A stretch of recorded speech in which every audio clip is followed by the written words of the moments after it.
It's absurd that a flying saucer lands in a field. Some guy gets out in a silver suit and then proceeds to fix it as if it's, a car. Opens the side panel and, and then gets in and flies off. And so it's absurd. Look, this is a show. This is meant to make you think and realize that it's absurd. And are you capable of realizing that it's not at face, what you're seeing is not at face value. What you're seeing is something which is meant to stimulate you to realize what's really going on or what might be going on behind the scenes. To go back to your experiences, you shared them with Ross Coulthard on the interview with him. And one of those experiences that you, as a kid, you saw entities in your room for a period of days or weeks. I'm not sure if I remember correctly. Few weeks. And they were there. They were real for you. Mm-hmm. That's what you explained. That experience or that set of experiences, that is still fuel for you? Oh yeah. It's like I can still see it in my mind. And so, look, somebody could claim it was some sort of weird dream. Sure. Fine. Well, why did I have that weird dream that other people have had? Mm-hmm. And relayed the thing. And it wasn't until literally 20 years later that I came upon the explanation for what it was, even though it had always been in my mind, from the year 10 on, it was never anything that I really ever thought about. Sure. And so I didn't have bad dreams, but what I did have, though, is a burning need whenever I moved into a new house to put shades on the windows. I had a sort of a PTSD about it because I did have memories of something looking in the window at me. And so, and actually, funny enough, Diana relays an event like that in her book when she and I and Taylor, she called him, went out to that place in New Mexico where they put me in a room. We first got to this little kind of bed and breakfast that had no shades on the window, and I just had a meltdown. I didn't know that she was there, but apparently she was sitting in a little side room when I came out to the front desk and said, I can't be in this room. Wow. I need a room with shades on it. Now, it's just a PTSD, and somebody could say, just because Garry had bad dreams when he was a kid. That's it. Fine. Maybe that's it. But it's those kinds of things that, again, it's like, how do I explain that?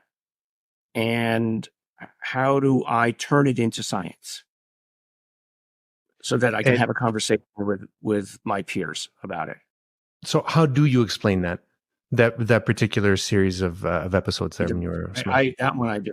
That's actually the only way I explain that is by explaining all the other things first.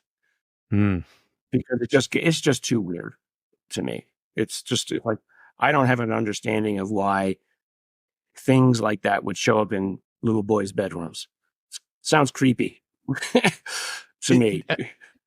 Yes. Yeah. I mean, sure. And that, of course, explains PTSD. As a kid, and I don't think I was any different than anybody else, I was always spooked out by being followed up the stairs or followed down my hallway at night. I just run right into bed, and I wouldn't think about things that would creep me out. But if I did think about things, I did imagine things, I would feel like I would create them and they would appear.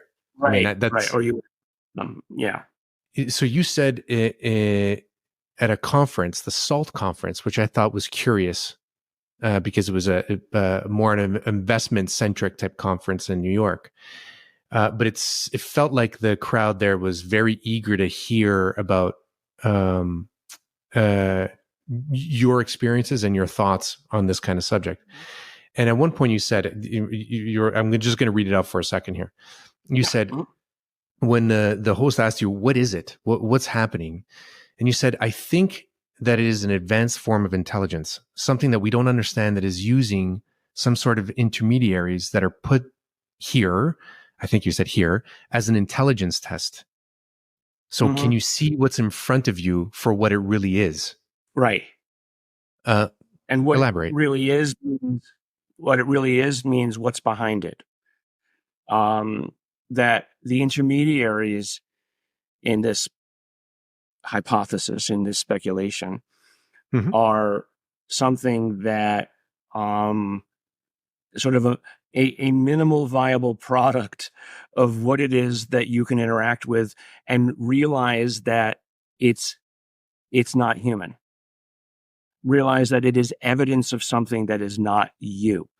Evidence that it is something of a profound something behind the scenes. But taking on what Jacques Vallée would say, because I remember reading his books before I'd ever met him. Jacques uses the word absurd a lot in his discussion of people's experiences and things that they've seen. And, example is, it's absurd that a flying saucer lands in a field. Some guy gets out in a silver suit and then proceeds to fix it as if it's, a car. Opens the side panel and, twiddles with it, and then gets in and flies off. And so it's absurd. It's absurd that sometimes documents walk up to the door of the farmer and say, "Can I have a glass of water?" Sure. And so what his interpretation, and he's just brilliant, is, look, this is a show. This is meant to make you think and realize that it's absurd. And are you capable of realizing that it's not at face, what you're seeing is not at face value. What you're seeing is something which is meant to stimulate you to realize what's really going on, or what might be going on behind the scenes. Another way to look at it is, if you're a super intelligence that has never interacted with humanity, and you have thoughts about things that are so far afield from what a human could ever interpret, how many layers of translation do you need to go down Right. to tell somebody what it is that they're seeing? And so you're going to, as best you can, fit the narrative to the cultural capabilities of the observer. So, which is why the observations change over time, right? I mean, it's an explanation. It's not actuality, but it is, the only way that I can deal with the disparities in the data. Science has to have a theory. When you have a theory, it has to explain everything. If a single conclusion is out of, sorts with the data, or is It obliterates contradicted, everything. Yeah. it obliterates the theory.